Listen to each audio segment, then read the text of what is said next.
nakalang natakot sa paputok noong bagong taon, aba, nagmukbang pala. At ang nilantakan, lechon belly sa ibabaw ng mesa.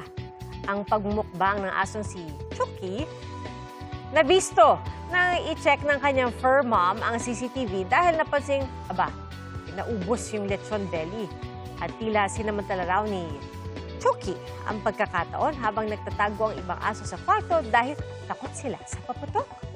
Paglilinaw po nila, hindi naman daw nila ginugutom si Chucky at lalong hindi rin nila sinaktan kahit inubusan na sila ng handa.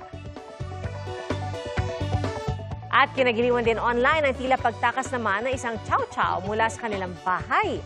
Ang kwento ng kanyang fur mom dahil sa sobrang abala ng mga tao sa kanilang bahay, naiwanang nakabukas ang pinto at nang hinanap nila ito, nakita nila ang alaga na nag-aabang sa harap ng maling bahay na may kaparehong itsura ng gate.